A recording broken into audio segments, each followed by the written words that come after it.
Welcome, everyone. I'm Sue Barber, author, former IT director for a Fortune 500 company, turned executive coach, and this is the Visibility Factor podcast, where we explore how to raise your visibility and play bigger at work and in life.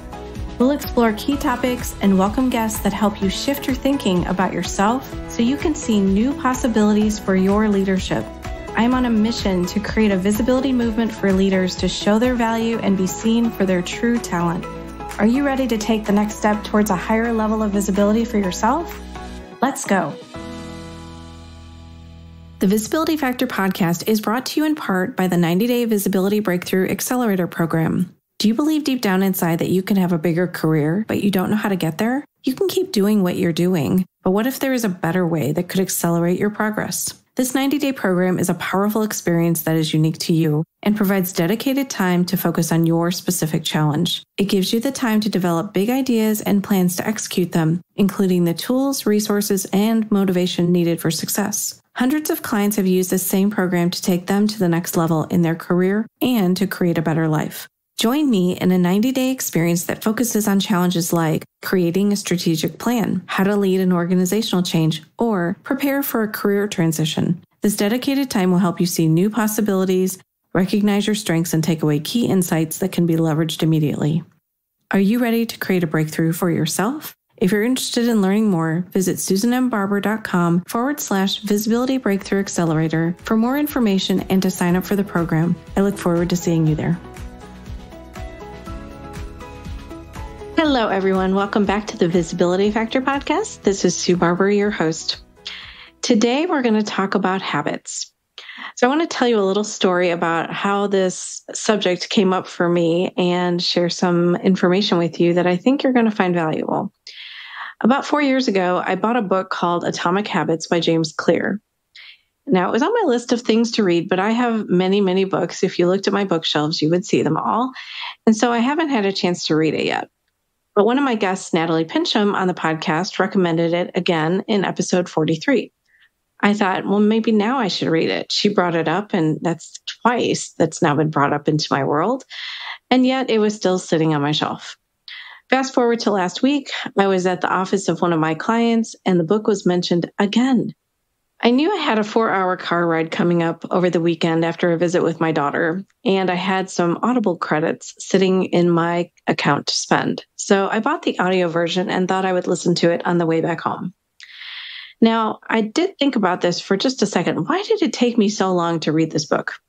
I think it was because I had some resistance to what I thought the book might be like. There are a lot of habit books out there, and because I read a few in the past, I thought Atomic Habits would be similar. I was wrong.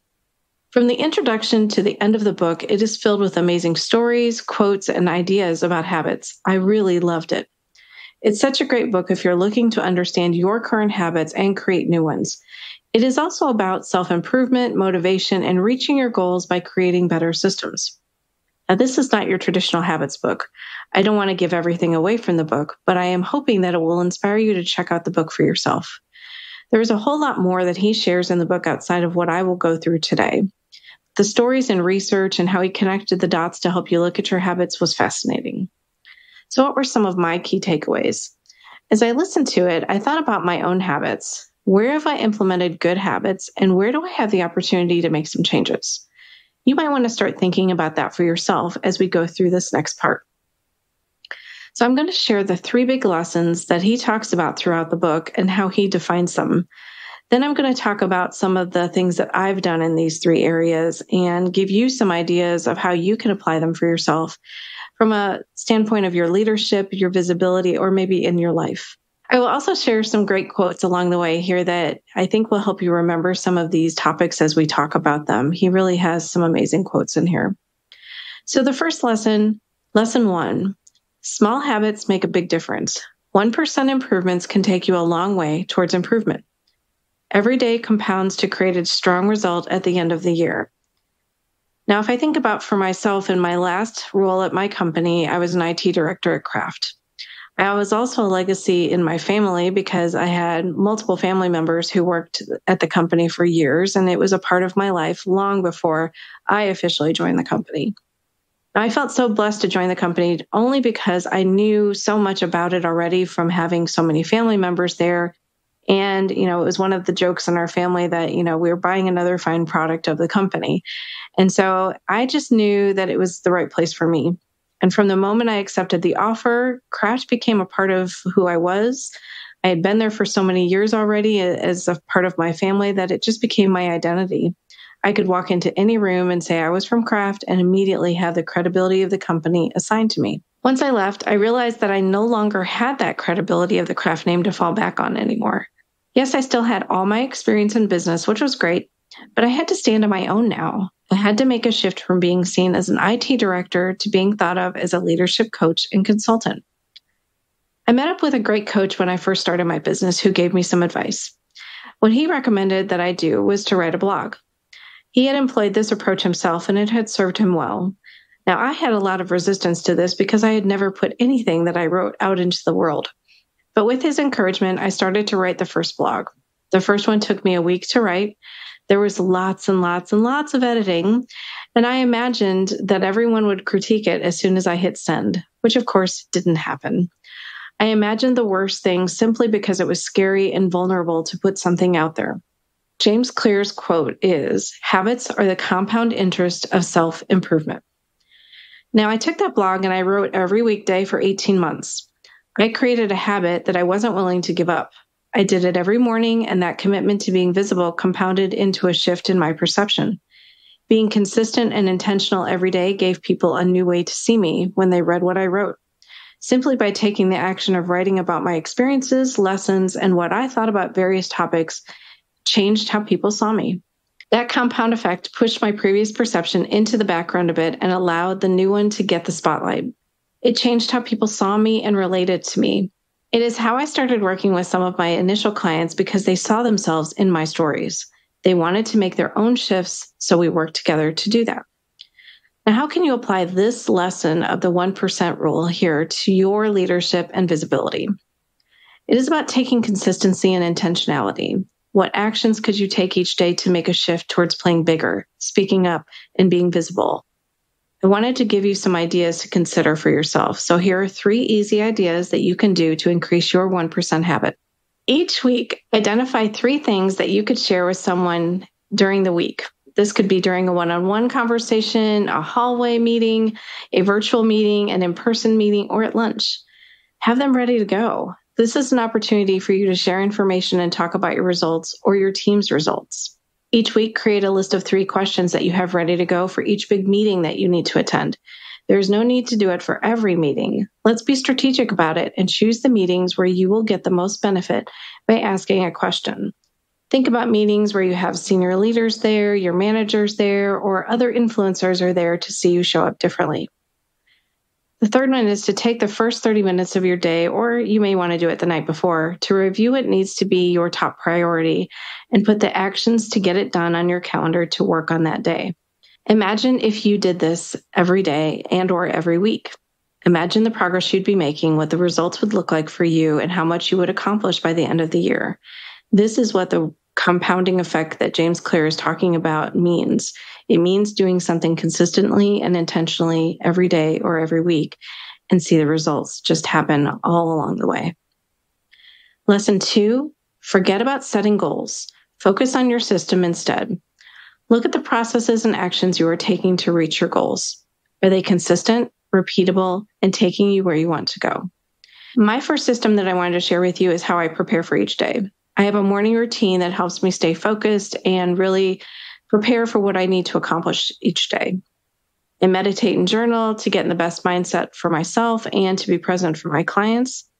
I review my 90-day goals and the actions that I need to take to get there.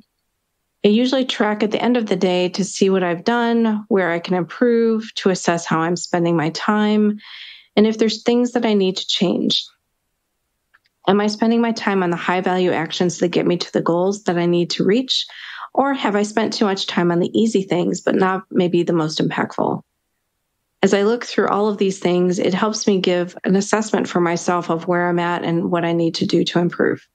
James Clear's quote is, "You do not need to rise to the level of your goals. You fall to the level of your systems." My second system was implemented when I was writing the book. My book group talked about best practices to get your book done when it may feel overwhelming. My system that I adopted was to write for an hour each and every day. 1 hour. That 1 hour, or we called them sprints, allowed me to make more progress than I ever thought would be possible to finish that first draft. So how can you apply this lesson to your leadership and visibility? It is easy to get stuck when you haven't done something before. Goals are big for a reason, and they push you as a way to challenge your thinking and what you can accomplish. Systems can help you step out of the overwhelm and see smaller steps which are more attainable. So here's an example of a simple system that you could implement. Take 5 minutes each day to focus on the gaps or challenges that you know you need to solve to reach your goals. Leverage this simple 5-minute approach to help you come up with ideas that you can take action on. All ideas are okay to include. Nothing is off the table. Put your headphones on, write down what is causing you a challenge, set a timer on your phone for 5 minutes. Now go. You will be amazed at the ideas that you can come up with in only 5 minutes. Compiling that list every day will add up to a host of actions that you can implement. These 5-minute reflections are an example of a system that prevents you from getting stuck, and it is only 5 minutes.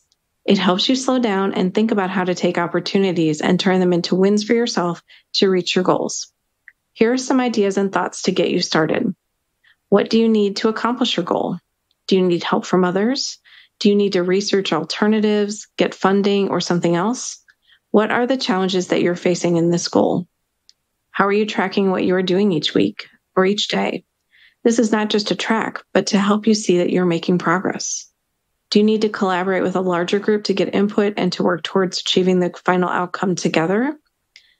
These are just some ideas, but what if you just took one of these and spent 5 minutes on it and came up with ideas for actions? Imagine what you could accomplish at the end of the week or the month. Lesson 3, build identity-based habits. Your current behaviors are a reflection of your current identity. Are they where they need to be? Remember how I talked about shifting my identity to the outside world in the first lesson? Well, that was also a shift I had to make internally. There were 2 areas that this showed up for me. When I first started in my business, I thought of myself as a coach who had to have a business to work with companies. I didn't think of myself as someone who was the CEO of her business. It changed everything when I made that shift for myself. I couldn't grow my business to the scale that I wanted to and be visible if I didn't see that shift and start to take on that bigger role that I had in my business in the best way.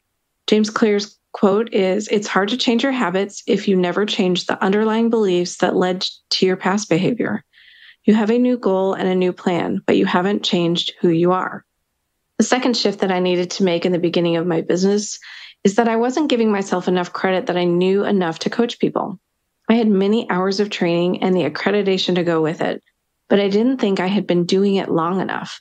That came from a belief I had that I had worked so many years in business and I equated those years of business to being someone who had enough experience to do what was needed.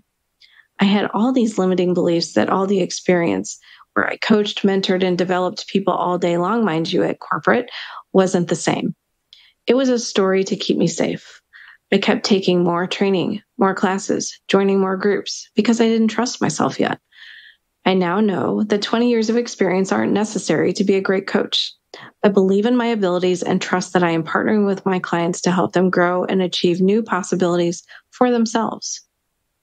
James Clear's quote here is, "Most of the time you don't need more information, you need more courage." So be careful to not get caught in a trap of continuing to gather information forever like I was doing. What do you believe to be the right answers? What can your leadership do to help you move forward?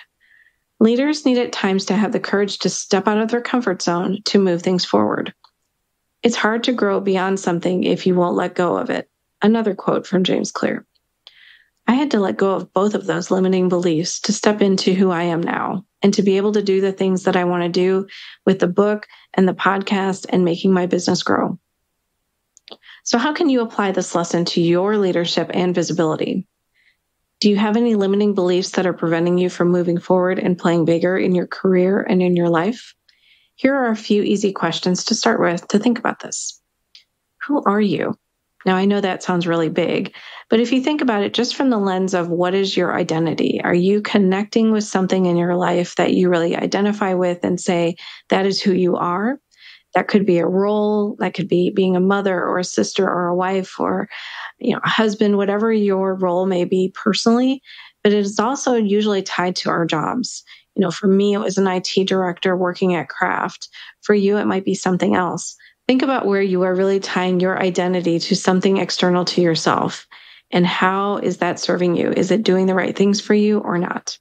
How are you perceived by others is another question you can ask, because you need to understand how others see you so that you can make shifts if it's not how you want to be seen. You can come up with a list of ideas of how you want to be seen. You can come up with a list of words that describe how you want people to give you feedback and what you want to hear from them when they say it. You can think about future promotions, future roles that you want to have. What do those people who have those roles have already that you want to emulate? Who do you have to be to reach your goals? You might need to make a shift like I did to do that. How can you start to become that person now? And what actions do you need to take to become that person?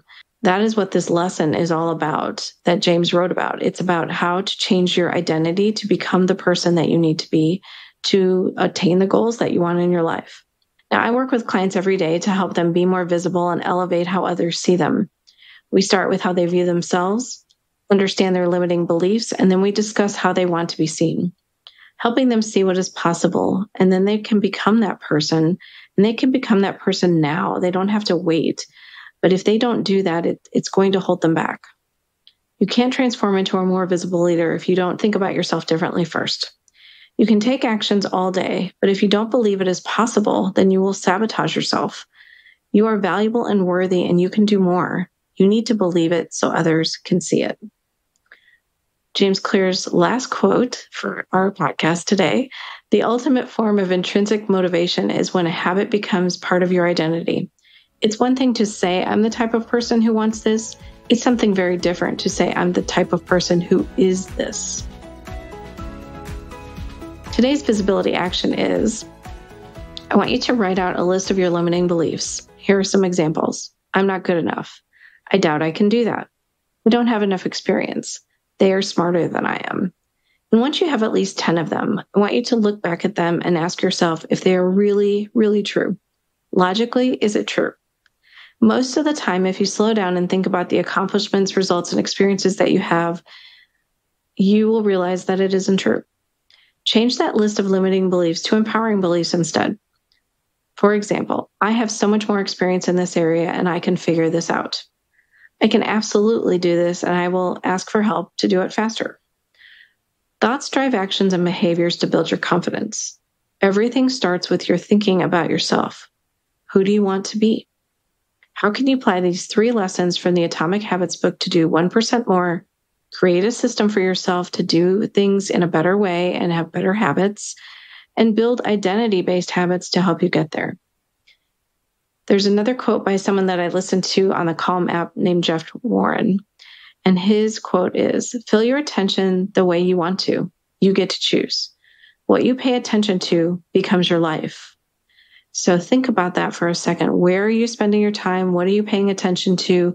And what is it that you want to create for yourself?